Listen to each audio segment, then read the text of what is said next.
오늘 꼭 챙겨야 할 보험 뉴스 7가지를 핵심만 짚어드립니다. 안녕하세요. 시시각각 변하는 경제랑 이 복잡한 보험 시장 속에서 우리 청취자님의 지갑을 아주 단단히 지켜줄 가이드로 인사드립니다. 네, 반갑습니다. 저는 이 수많은 정보의 홍수 속에서 그 가장 정확한 팩트, 그리고 그 뒤에 숨겨진 진짜 맥락을 딱 짚어드릴 보험 전문 기자입니다. 오늘 다룰 내용들이 진짜 청취자님들 지갑이랑 직결되는 돈 되는 이슈들이 많거든요. 기대하셔도 좋습니다. 맞아요. 바로 첫 번째 뉴스부터 들어가 볼까요? 한번 상상해 보세요. 정말 큰맘 먹고 최고급 풀옵션 자동차를 샀어요.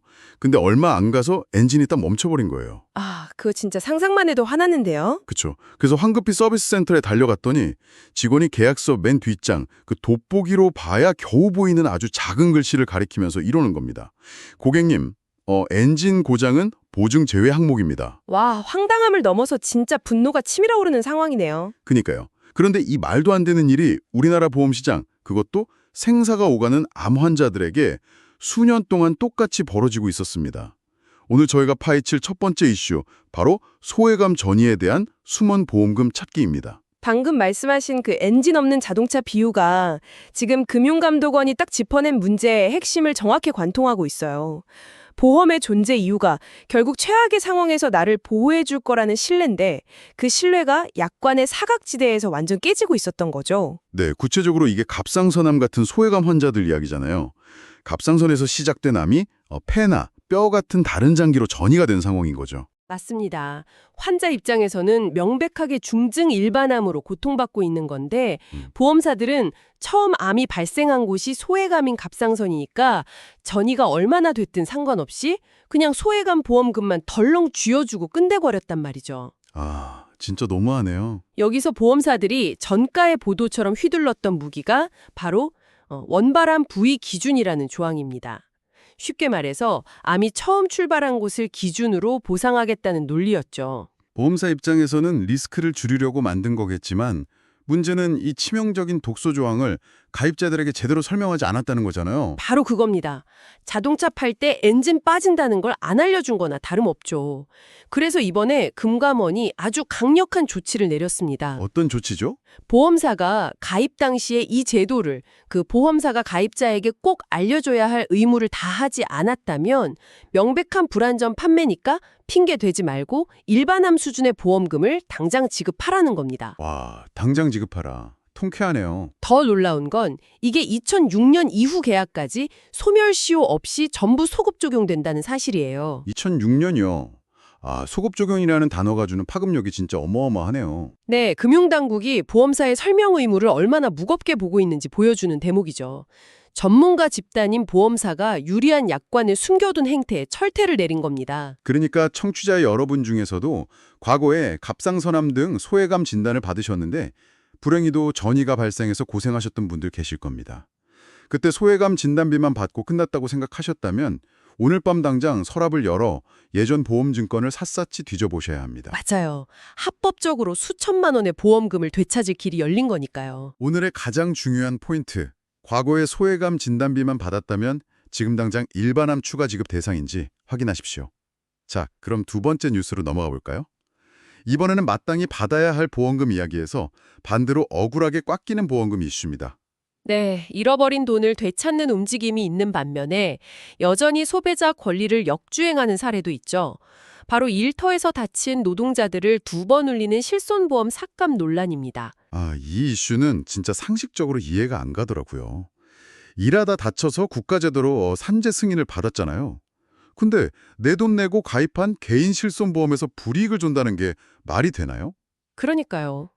기존에 지급했던 보험금을 환수하겠다고 통보하더니 앞으로 치료에 쓰라고 미리 주는 돈, 즉 향후 치료비에 대해서는 보장액을 무려 40%나 깎아버리겠다는 겁니다. 아니, 보험사들은 도대체 무슨 근거로 그러는 거죠?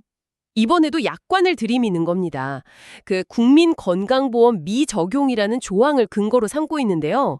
산재 처리가 되면 국민건강보험이 아니라 산재보험 혜택을 받으니까 약관상 건강보험 혜택을 받지 못하는 경우로 간주해서 기계적으로 40%만 주겠다는 논리죠. 제가 만약 환자라면 진짜 피가 거꾸로 솟을 것 같아요. 산재 승인이 하루아침에 뚝딱 나오는 것도 아니고 몇 달씩 걸리잖아요. 맞습니다. 그동안은 내 돈 내고 건강보험 적용받으면서 실손 청구를 해왔는데 나중에 산재로 인정되니까 보험사가 소급해서 당신 산재 환자네? 그동안 우리가 100% 준 거 다시 뱉어내. 이러는 거잖아요. 이건 진짜 꼼수 아닌가요? 아주 정확하게 보셨습니다. 이 문제는 결국 사회적 안전망인 산재랑 개인적 안전망인 실손이 충돌할 때 왜 그 피해를 오롯이 다친 노동자가 져야 하느냐는 본질적인 질문을 던지거든요. 산재 신청했다고 개인보험이 반토막 나면 누가 마음 놓고 산재를 신청하겠습니까? 진짜 그러네요. 청취자님들, 특히 산재 신청을 앞두고 계시거나 치료 중인 분들은 이 상황을 미리 인지하고 계셔야 합니다. 실손보험금이 대폭 삭감될 수 있다는 걸 염두에 두시고 관련 제도 개선 뉴스를 예의주시하셔야 해요. 네, 오늘의 가장 중요한 포인트. 산재 승인이 개인 실손 보험금 대폭 삭감으로 이어질 수 있으니 꼼꼼한 약관 확인이 필수입니다. 자, 이렇게 복잡한 보험 약관에 지치다 보니 이제는 알아서 비교해주는 IT 서비스로 눈을 돌리는 분들이 많습니다. 세 번째 뉴스죠? 아, 빅테크 비교 추천 서비스 말하는 거군요. 저도 이거 써봤는데 네이버, 카카오, 토스 같은 플랫폼에서 내 소득이나 또래 평균을 쫙 분석해서 보험을 진단해 주더라고요. 써보시니까 어떠셨어요? 약간 나랑 비슷한 월급 받는 친구들의 장바구니를 몰래 훔쳐보는 느낌. 되게 편리하던데요? 맞아요. 그게 바로 빅테크가 노리는 군중 심리와 데이터의 결합입니다. 특히 사회초년생들에게 내리는 처방이 아주 직설적이에요. 비싼 종신보험 대신에 저렴한 정기보험을 강력하게 추천하고 있죠. 그 부분 진짜 공감해요. 사실 2030 세대에게 보장기간이 무한대라는 이유만으로 매달 수십만 원씩 내는 종신보험은 완전 족쇄잖아요. 정확합니다. 사망 시점을 알 수 없어서 평생 보장하는 비싼 종신보험보다는 자녀가 성인이 되기 전이나 은퇴 전처럼 특정 기간만 보장해서 저렴한 정기보험이 훨씬 합리적이죠. 여윳돈으로 시드머니 모으는 게 낫거든요. 게다가 다음 달부터는 훨씬 저렴한 5세대 실손보험 비교 서비스도 출시된다면서요? 네, 앱에 곧 탑재될 예정입니다. 와, 그럼 기존 1세대에서 4세대 실손 가지고 계신 분들은 무조건 앱 켜서 시뮬레이션 돌려보셔야겠네요. 내 상태랑 또래 평균 비교해보고 갈아탈지 말지 결정하면 되니까요. 맞습니다. 오늘의 가장 중요한 포인트. 사회초년생은 비싼 종신보험 대신 저렴한 정기보험을, 그리고 다음 달 5세대 실손보험을 반드시 앱으로 비교해 보십시오. 자, 이렇게 장기적인 실손보험을 점검했다면 이번엔 당장 이번 주말에 필요한 단기 맞춤형 안전망으로 시선을 돌려볼까요? 네 번째 뉴스, 봄나들이 필수템 미니 상해보험입니다. 네, 날씨 풀리면서 야외 활동 많아지잖아요. 롯데, 동양, NH농협, 삼성 같은 대형 보험사들이 단돈 몇천 원짜리 미니 상해보험을 잇따라 내놓고 있습니다. 이거 진짜 아이디어 좋더라고요. 스키장에 1년에 한 번 가는데 굳이 시즌권 끊을 필요 없잖아요. 하루 이틀 나들이 갈 때 딱 필요한 일회용 밴드 같은 보험이네요. 비유가 찰떡이네요. 타박상부터 중증 상해, 깁스까지 활동 부위별로 특화해서 보장해주니까 가성비가 엄청납니다. 근데 저 궁금한 게 있어요. 그 거대한 대형 보험사들이 고작 커피 한 잔 값도 안 되는 싼 보험을 팔아서 뭐가 남는 거죠? 인건비나 나오려나 모르겠네요. 하하, 당장의 수익은 안 날 수도 있죠. 하지만 그들이 진짜 노리는 건 고객 경험 확대와 세분화된 데이터입니다. 아, 데이터요? 네, 카톡이나 네이버로 1분 만에 가입하는 경험을 주면서 젊은 세대를 끌어들이고 이 사람이 언제 어디로 놀러 가는지 정교한 라이프 스타일 데이터를 얻는 거죠. 헐, 결국 미끼 상품이면서 거대한 데이터 수집기였군요. 하지만 우리 청취자님들 입장에서는 등산이나 캠핑 가기 전날 커피 한 잔 값 쓰면 가입 가능하니까 불안감 해소용으로 챙겨두는 게 절대 손해는 아니겠네요. 그럼요. 오늘의 가장 중요한 포인트. 봄나들이 가기 전 커피 한 잔 값으로 맞춤형 안전망인 미니 상해 보험을 챙기십시오. 자, 지금까지 개인의 리스크를 관리하는 보험 이야기를 나눴다면 다섯 번째 뉴스는 기업의 리스크와 가치를 관리하는 주식시장 이슈로 넘어가 보겠습니다. 아, 요즘 증시에서 제일 뜨거운 키워드죠. 최근 이재명 대통령 주재 간담회에서 발표된 내용인데요. 기업 가치가 낮은 이른바 저 PBR 기업 명단을 반기마다 공개하는 제도가 도입된다고 합니다. 네, 맞습니다. 이거 학교로 치면 성적 안 나온 학생들 명단 게시판에 붙여서 스스로 공부하게 만드는 일종의 네이밍 앤 쉐이밍 방식이군요. 근데 기자님, 이 PBR이 정확히 뭔가요? PBR, 그러니까 주가 순자산 비율인데요. 아주 쉽게 말해서 회사가 가진 실제 자산에 비해 주가가 얼마나 저평가되어 있는지 보여주는 딱지라고 보시면 됩니다. 이게 1 미만이면 회사를 다 팔아서 청산해도 남는 돈보다 주가가 싸다는 뜻이죠. 아, 금고에 현금도 많고 알짜 땅도 많은데 주가가 바닥이라는 거네요. 그렇죠. 그래서 정부가 압박을 가하는 겁니다. 명단이 공개돼서 망신당하기 싫으면 금고 열어서 주주 환원 해라 이거죠. 그래서 최근에 삼성 계열사 같은 기업들이 선제적으로 움직이는 거군요. 네, 자사주 소각 같은 카드를 꺼내드는 겁니다. 회사가 자기 주식을 사서 없애버리면 남은 주식의 가치가 올라가니까 주주들에게는 엄청난 호재죠. 주식 초보조 청취자님들이라면 꼭 명심하셔야겠네요. 내가 가진 종목 중에 특히 삼성 계열사 같은 곳이 이 명단에 들어갈 가능성이 있는지 확인하고 주주환원 정책 발표를 매수나 매도 타이밍의 지표로 삼으셔야 합니다. 맞습니다.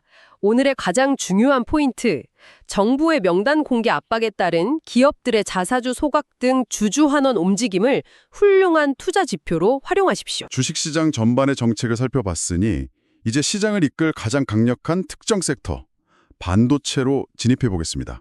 6번째 뉴스, 마이크론 실적 폭발입니다. 미국 마이크론의 2분기 예상 매출이 무려 40%나 급증할 거란 전망이 나오면서 목표 주가가 $500로 상향됐습니다. 이게 국내 증시 수급에도 엄청난 호재거든요. 마이크론이면 글로벌 반도체 날씨를 알려주는 기상청 같은 곳이잖아요. 지금 그곳에서 아주 말끔이라고 예보를 때린 셈이네요. 아주 말끔 맞습니다.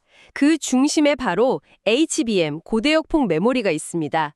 이걸 쉽게 비유하자면 AI 데이터를 실어 나르는 초고속 8차선 고속도로라고 할 수 있어요. 아, 챗GPT 같은 게 똑똑해지려면 데이터가 엄청 많이 필요한데 그걸 뻥 뚫어주는 도로군요. 네, 빅테크 기업들이 이 도로를 깔려고 돈을 쏟아붓고 있는 겁니다.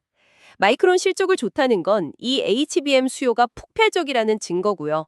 그럼 당연히 같은 HBM 공급을 확대하고 있는 삼성전자나 관련 부품을 공급하는 카이 같은 국내 기업들에게도 확실한 낙수 효과가 떨어지는 거죠. 삼성전자나 카이 주식 보유하신 청취자님들이라면 진짜 희소식이네요. 글로벌 반도체 업황 왜복세에 맞춰서 포트폴리오 비중을 유지하거나 확대할 확실한 근거가 생긴 거니까요. 그렇죠. 오늘의 가장 중요한 포인트, 마이크론의 강력한 실적 예고는 삼성전자와 국내 반도체 주주들에게 가장 확실한 반등의 신호탄입니다. 네, 반도체가 이끄는 차가운 경제 지표의 상승 분위기를 봤다면 마지막 7번째 뉴스는 아주 뜨거운 문화적, 경제적 파급력으로 연결해 보겠습니다. 바로 BTS의 귀환과 보랏빛 물결입니다. 방탄소년단 BTS가 무려 3년 9개월 만에 완전체로 컴백하면서 광화문 광장 단독 공연을 엽니다. 벌써부터 서울 전역이 축제 분위기죠? 근데 제가 진짜 궁금했던 게 이거예요. 멤버 V가 2016년에 창안한 보라해라는 단어 있잖아요. 단순한 색깔 하나고 어떻게 도시 전체를 움직이는 거대한 경제적 브랜드가 될 수 있었을까요? 그게 바로 신뢰의 힘입니다. 보라에는 단순한 팬 서비스 용어가 아니에요.